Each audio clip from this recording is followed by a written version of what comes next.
Canal del Congreso, el canal de la Unión, presenta.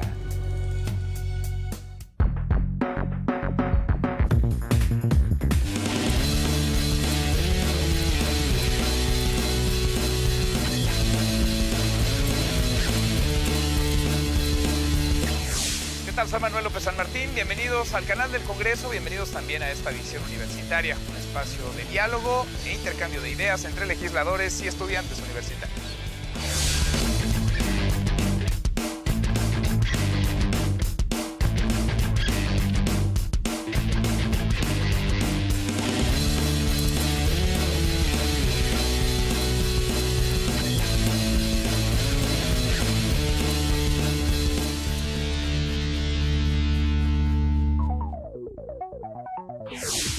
De acuerdo con datos de la CEPAL, México, nuestro país, es el único en toda América Latina cuyo ingreso promedio está por debajo del umbral de pobreza, lo que por supuesto acarrea una enorme desigualdad.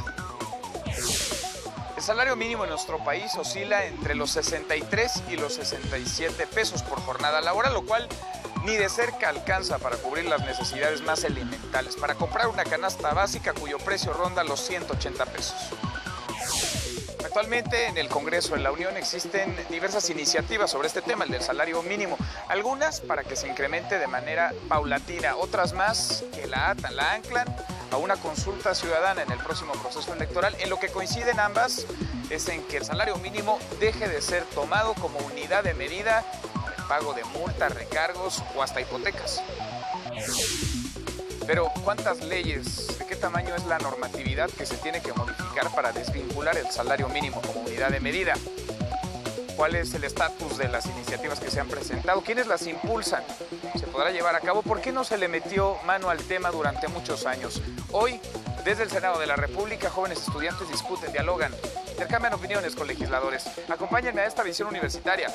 Arrancamos. En 2014, el aumento al salario mínimo fue del 3.9%. ¿Qué tal? Bienvenidos, muchas gracias por acompañarnos en esta visión universitaria. Bienvenidos al canal del Congreso. Hoy, ya lo vieron, un tema interesante, polémico, un asunto que ha estado en el debate público. Vamos a hablar del salario mínimo. ¿Se debe o no subir? ¿Hasta dónde? ¿Hasta cuándo? ¿Se debe desvincular de otras unidades de medida, de multas, de otros préstamos bancarios, hipotecarios? Tres legisladores hoy nos acompañan. Antes le doy la bienvenida a los estudiantes que dieron la vuelta acá al Senado, a los estudiantes de la Universidad La Salle. Muchísimas gracias por acompañarnos, gracias por estar aquí con nosotros. A usted por vernos, gracias por estar con nosotros esta tarde. Empezamos pues de derecha a izquierda. Senador, gracias por estar con nosotros. Muy bien, buenas tardes. Mi nombre es Ernesto Rufo, soy senador por Baja California. Fui gobernador, alcalde, director de empresa y representante de diversos organismos empresariales. Gracias, muchas gracias, senador. Bienvenido. Primero, antes que nada, muy buenos días. Soy Arquímedes Oramas Vargas, médico cirujano de profesión. He sido rector de una universidad en mi estado natal, que es Tabasco, director de protección civil en mi estado, presidente municipal de mi municipio por allá. Y bueno, muy contento de poder estar hoy con ustedes, esperando poder intercambiar puntos de vista que permitan consolidar el proyecto tanto de los jóvenes como de un país que hoy se pretende hacer de manera distinta. Gracias, muchas gracias. Senador. Muchas gracias. Bienvenidos los lasallistas, gran prestigio universitario. Marco Antonio Blázquez Salinas, senador también por Baja California, compañero paisano de don Ernesto. Comunicador durante 28 años al servicio de diferentes medios, hasta esta honrosa función que desempeño como representante de mi estado. No había tenido incursión oficial en el servicio público. Estoy para servirles. Muchísimas gracias a los tres. Y vamos con lo más importante, con sus preguntas y más en este tema que vaya que se ha discutido, vaya que ha habido polémica, por ahí algún partido político incluso. El senador Rufo lo sabe bien, el Partido Acción Nacional lo puso sobre la mesa para que se pregunte a la población si se debe o no elevar. El propio gobierno capitalino, el jefe de gobierno Miguel Ángel Mancero, lo ha tomado como una bandera. Vamos con sus preguntas, con sus inquietudes. Luis Alberto Ramírez Damián. ¿Han considerado la opción de bajar 1 o 2 puntos porcentuales el impuesto al valor agregado en lugar de alzar el salario mínimo? A nosotros bajar el impuesto de valor agregado, vamos a beneficiar al 100% de la población de nuestro país. ¿Por qué no bajar las contribuciones y así incentivar a los informales y a los deudores, en caso de contribuciones, a pagar impuestos? Muchas gracias. Gracias, muchísimas gracias. Cambiamos el orden, si les parece. Yo sí creo que se tiene, y coincido totalmente, que no, el debate no es el bajar en este momento la carga fiscal en forma específica del IVA, sino lo que sí es importante es trabajar más en todo el tema de la base de quienes contribuyen, porque si hay más gente que contribuya, vamos a poder realmente pensar en algún día en bajar algunos impuestos. Pero mientras el Estado requiera, mientras necesite el Estado para poder mantener la operación y todo lo que significa la recaudación de impuestos, creo que va a ser complicado. Sí hay que entrarle al tema del proyecto de la reforma fiscal. Este tema yo creo que se tiene que perfeccionar lo que ya aprobamos. Sí tenemos que pensar, muchos empresarios nos han dicho, se han acercado diciendo, bueno, de que el tema fiscal les está pegando muy fuerte, pero bueno, también sí es importante valorar cuáles son las necesidades del otro lado, y yo creo que es perfectible, sí es perfectible. Se ha abierto un debate muy importante hoy por lo del salario mínimo, y creo que es muy enriquecedor, y lo más importante es escucharles a ustedes, escuchar a la población y escuchar qué se puede hacer en el tema de los salarios mínimos. Ahora, senador Rufo, un tema que parece de pronto visto desde fuera que estuvo abandonado, nadie lo volteó a ver durante muchos años y ahora de pronto es bandera, es tema, está sobre la mesa de discusión. ¿Por qué ahora? ¿Y hay tiempo? Bueno, el tema del salario mínimo, esencialmente en el marco de la próxima elección del 2015, pues se presta a que todos participemos, porque además la naturaleza de la pregunta es de la situación de la economía.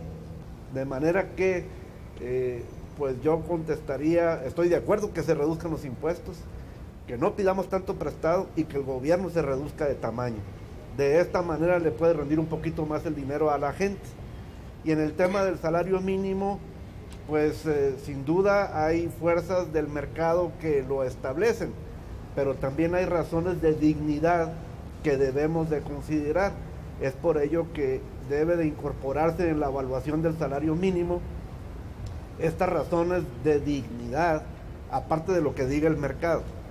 Y sin duda separar el tema de la calificación de multas y pagos a los bancos por hipotecas y todo eso con base al salario mínimo. Dejarlo, yo creo, eso como un parámetro específico y sí llevar el concepto a lo deseable que sea el salario mínimo y lo que es posible pagar ahora que nos permita competitividad.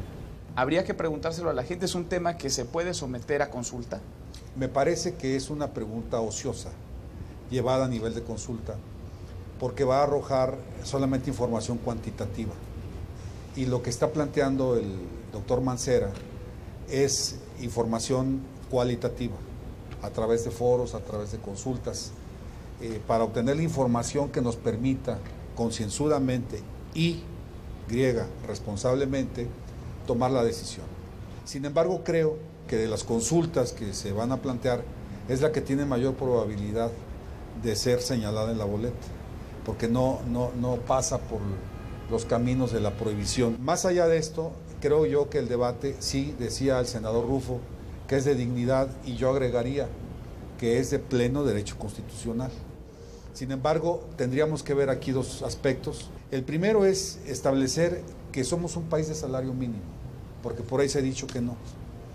¿Cómo no vamos a ser un país de salario mínimo si el porcentaje, el promedio de todos los trabajadores que están afiliados al IMSS es 3 salarios mínimos? Y el 28% de la población gana hasta 2 salarios mínimos. Y todas nuestras unidades, o muchas de ellas que tienen que ver inclusive con las prerrogativas que reciben los partidos políticos, están fijados en veces de salario mínimo. Entonces sí creo yo que se debe separar la cuestión del salario mínimo para los efectos de las multas, los efectos de las prerrogativas de los partidos políticos, y centrarnos en el mandato constitucional que indica que el salario mínimo debe servir para que la familia y el trabajador tenga los mínimos de bienestar. Gracias, muchas gracias a los tres. Vamos con una pregunta más, vamos con Eric Ricardo Quintanar Morán. ¿Cómo va a contrastar esta política de dar un año de excepción fiscal a las empresas que conlleven este nuevo salario mínimo? ¿Cómo va a contrastar con el despido de personal que lleva esta nueva política del aumento al salario mínimo? Gracias, muchas gracias, Eric. Vamos a ir a un corte, regresamos, si les parece, a responder esta interrogante. Muchísimas gracias. Gracias por vernos. Vamos con más información. Regresamos al Senado de la República.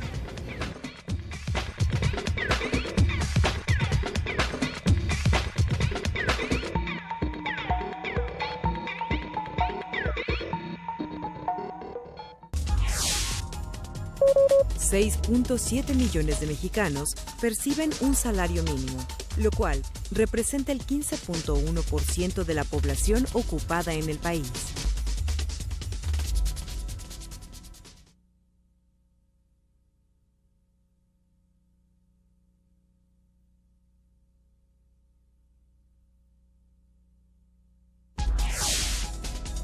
México es el tercer país entre las 34 naciones que conforman la OCDE, con mayor desigualdad en la distribución de ingresos. Seguimos, gracias, muchas gracias por continuar con nosotros en esta visión universitaria. Nos quedábamos justo con esta pregunta de Eric, senador Ernesto Rufo Arteaga. Bueno, acerca de cómo poder incorporar esta nueva razón de un salario mínimo y que lo puedan asimilar las empresas y las prácticas fiscales. Para ello debo de primero sentar la base de que la economía en su base ideal debe de buscar el pleno empleo, que todos tengan trabajo.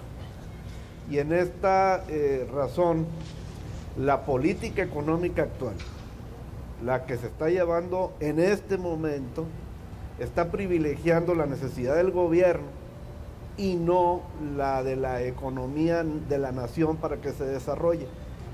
La economía nacional no está creciendo, la economía en pesos. Lo que está creciendo en este país es la industria de exportación, que es lo que tiene que ver con el México global. Yo creo que debe de hacer un esfuerzo este gobierno porque se den políticas que además de incentivar a que se contraten a más personas, como por ejemplo no se cobren los impuestos correspondientes a esas personas de nuevo ingreso, pero también para que se abran miles de empresas.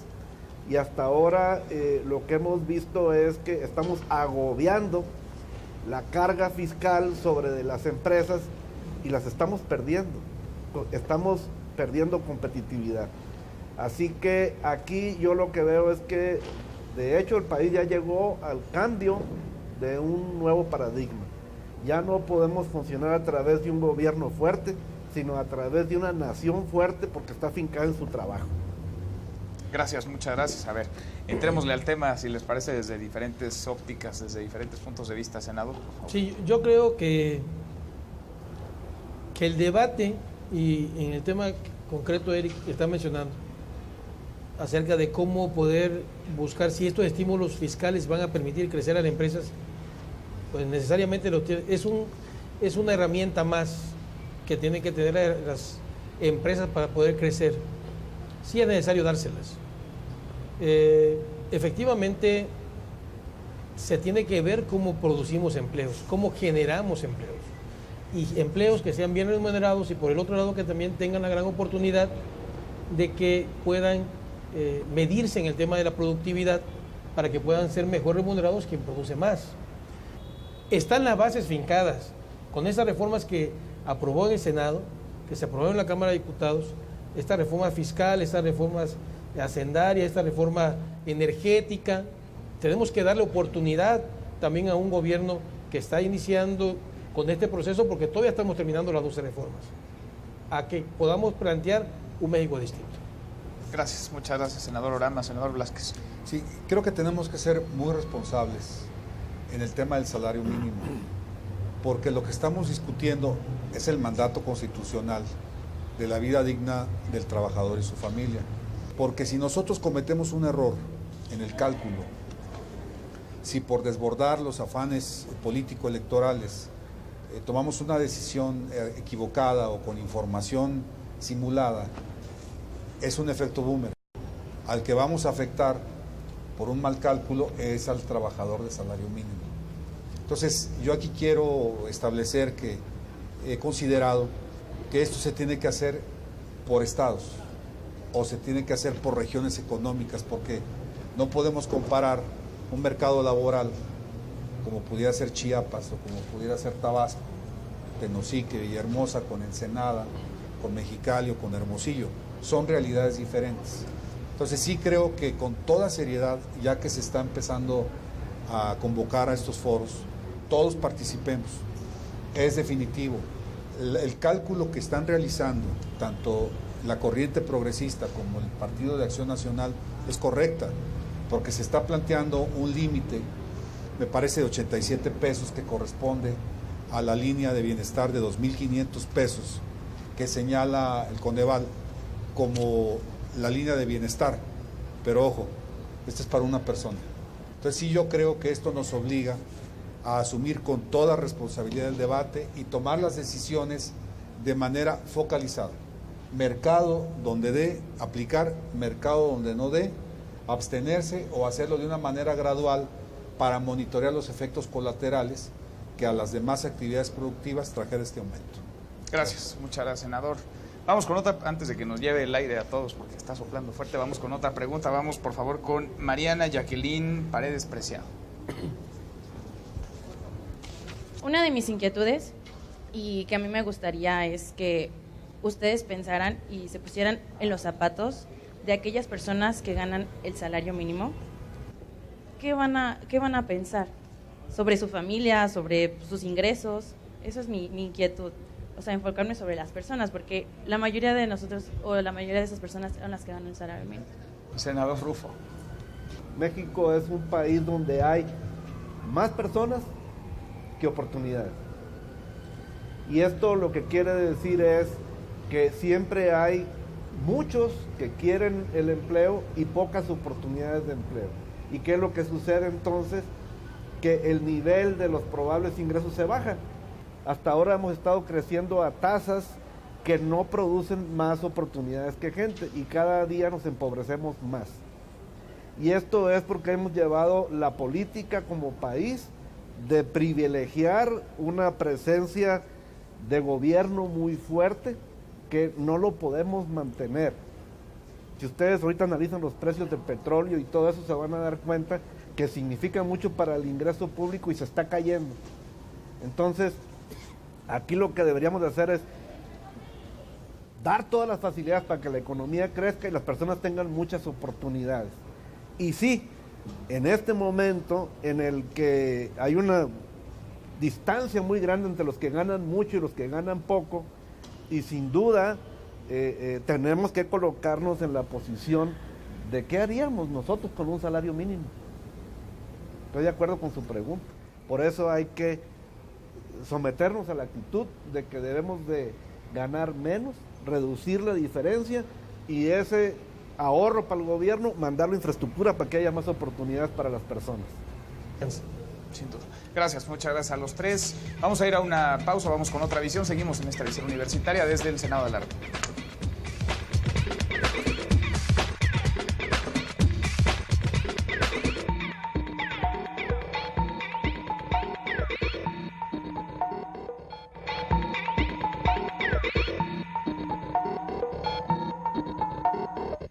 Y el salario mínimo se ha venido quedando atrás porque es el principal precio que se controla.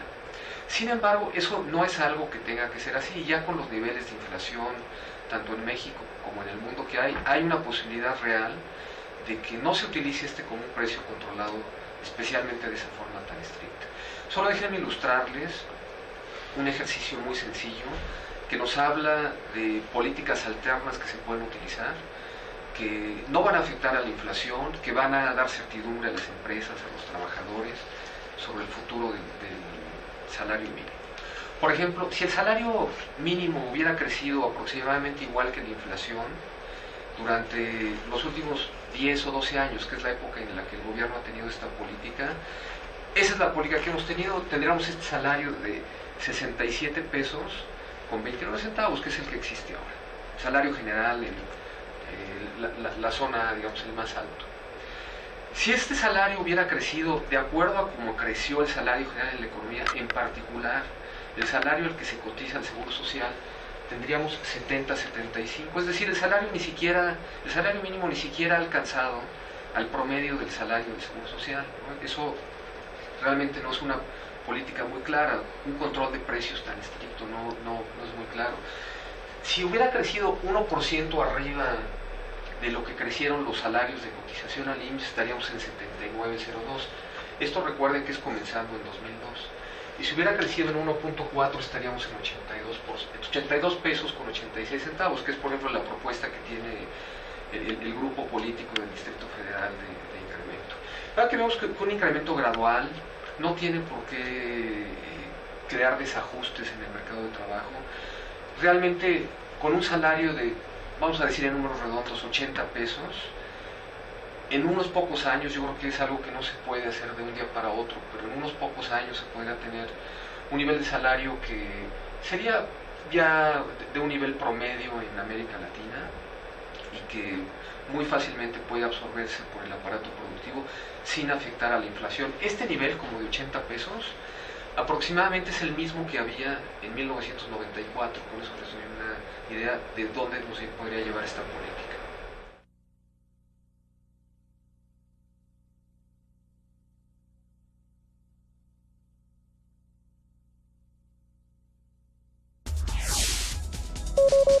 De 1987 a 2014, el poder adquisitivo del salario ha acumulado una pérdida de 77.79% de su valor.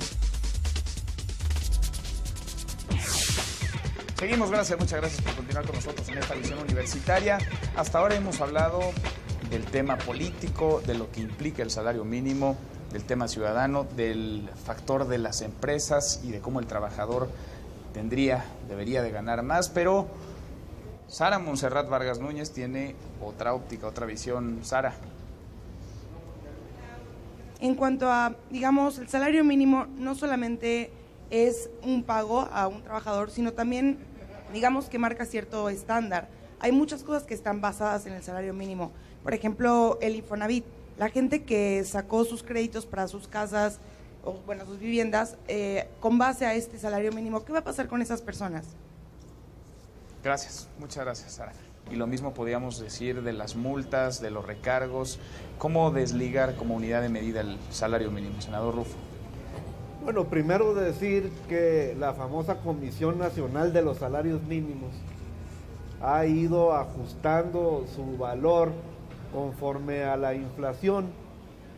Y esto pues viene de un número histórico que se cayó por las devaluaciones hace muchos años. Y se convirtió también en el estándar para pagar las hipotecas en el banco o para pagar las multas. Yo lo que creo es que ese estándar debe de continuar evaluándose así. Que no nos metamos con él. Ahora que hablamos de el nuevo salario mínimo, quede simplemente valorado por la inflación y todo el mundo siga pagando con la velocidad que llevaba la variación de ese salario mínimo estándar, vamos a llamarle. Pero luego está el salario mínimo digno, que es el que deberíamos de ganar, pero no necesariamente la economía lo puede pagar. Porque digamos está ahora a 67 pesos, deberíamos de ganar a lo mejor 150, pero se está diciendo que lo que la economía puede aguantar son 85. Entonces, de hecho, tendríamos tres maneras de valorar el salario mínimo. Uno para pagar al banco, otro como pues un portal objetivo al que quisiéramos llegar, y otro que la realidad nos permite pagar para que no se desate el desempleo, sino que se restablezca el valor adquisitivo de las personas en ese nivel de ingreso, pero no cause desempleo en las empresas. A ver, pero en aras de ir, digamos, buscando las coincidencias, ¿estarían de acuerdo los tres en que es necesario desligar el salario mínimo como unidad de medida para otros aspectos que no tienen nada que ver con el pago a un trabajador por el salario? El planteamiento del senador Rufo me parece que es correcto. Yo le daría un enfoque nada más así de de estética, y sería que fuera un solo salario mínimo el que fije la Comisión Nacional de Salarios Mínimos para el Estado, para la región o para el municipio. Y lo demás se pudiera resolver en veces, por ejemplo, lo que tuviera que ver con la hipoteca popular. No tenemos por qué estarla calculando ni en UDIs ni en veces de salario mínimo, porque tenemos una proyección financiera que nos permite avisorar que las tasas estarán en el orden, las hipotecarias, del 8 al 12% de aquí a 10 años. Si ustedes se fijan, las instituciones bancarias le dan mejor tasa de interés a una familia clase media que a una familia de salario mínimo. ¿Por qué? Porque trae más castigo la de salario mínimo. Y en el efecto de las multas, bueno, pues se fija un tope, un monto, de acuerdo a la gravedad de la multa, y estarla acumulando, estarla ajustando conforme a la inflación, anualmente conforme a la inflación, pero sí el salario mínimo totalmente desprendido de lo que tuviera que ver de prerrogativas, multas, etc. Gracias, muchas gracias. Vamos cerrando, vamos concluyendo el tema, senador Oramas Vargas. Bueno, yo coincido con los panelistas, con mis amigos senadores, de que tiene que estar desvinculado y seguramente tendrán que buscarlo ya sea por la tasa inflacionaria o por otra medida, pero algo tenemos que hacer en ese tema, porque efectivamente, tanto como estaba el senador Marcos acerca de que a uno los puede ayudar, también a otros los va a beneficiar, ¿no? A otros los va a perjudicar de manera muy importante. Creo que eso es un problema integral y todos tenemos que aportar parte de lo que nos corresponde. Generar más productividad, que apoyemos realmente a la empresa, buscar mejores estímulos, tanto fiscales como para poder pensar que el día de mañana los trabajadores estén mejor capacitados. Necesitamos que nuestros estudiantes, nuestros egresados, nuestra gente joven que está participando por nuevos espacios estén más capacitados para este México, que es un México totalmente distinto. Hoy están ustedes aquí en el Senado y yo los felicito por estar tan interesados en el tema y que vengan aquí, que platiquen con nosotros. Pero ¿cuántas veces quisimos llegar, algunos más, al Senado de la República y no podíamos llegar al Senado porque estaba muy cerrado? Porque era otro México. Hoy es un México distinto, con un México joven que le está permitiendo también buscar una transformación. Muchas gracias. Les agradezco mucho a los tres, gracias por participar, sobre todo gracias a ustedes, a los estudiantes de la Universidad La Salle por habernos acompañado. Gracias por vernos. Nuestras vías de comunicación, Twitter, Facebook, nuestro canal en YouTube y la página del canal del Congreso está en su pantalla. Sugiéranos temas, invítenos, por supuesto, a participar con usted, participe usted con nosotros y ya nos encontraremos en la próxima Visión Universitaria. Gracias.